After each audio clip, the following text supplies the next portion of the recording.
Hello London Craft Week. Isn't it brilliant that London Craft Week is happening during these difficult times? Louise, my workshop manager, is behind my telephone and I'm here in Kent. I've been in London for 30 years with a very small studio in Dalston, and recently I moved to Kent. So I work between the two. I make ceramics. My name is Kate Malone and I'm standing next to my kiln, my beautiful big kiln. So I work with three areas of ceramics.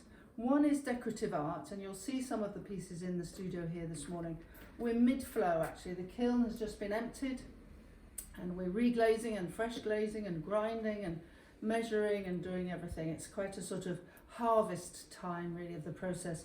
So that's decorative ceramics, which are shown in exhibitions and collected by collectors and in people's homes and in all over the world, thanks to Adrian Sassoon, who is my art dealer.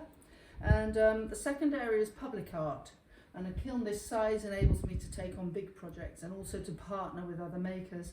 I make public art, that's for public spaces, that's hospitals, schools, parks, libraries, and working with architects. The most recent project was 11 tons, 11,000 tiles of crystalline tiles that were hung on the facade, the 7-storey facade of Savile Row in Mayfair.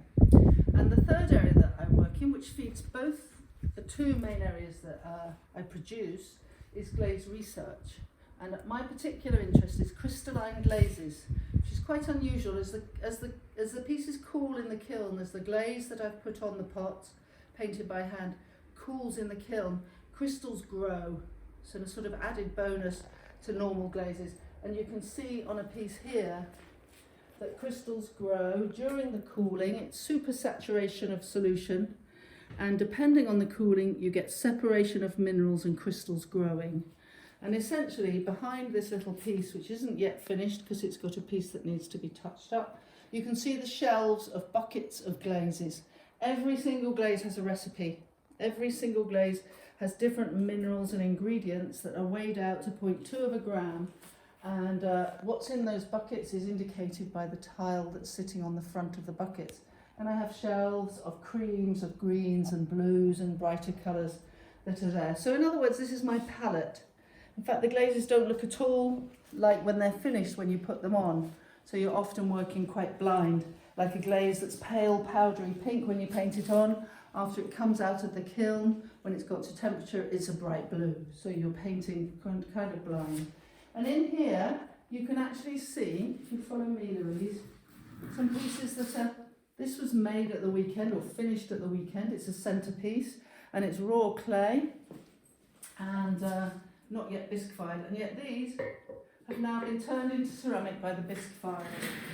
And so these are sort of sculptural pieces that will really hopefully show the crystals very well.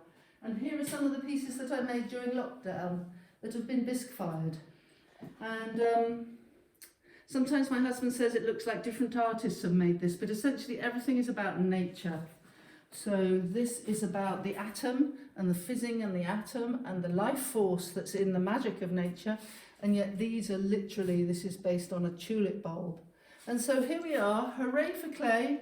I'm going to say hooray for London Craft Week and hope you've enjoyed visiting.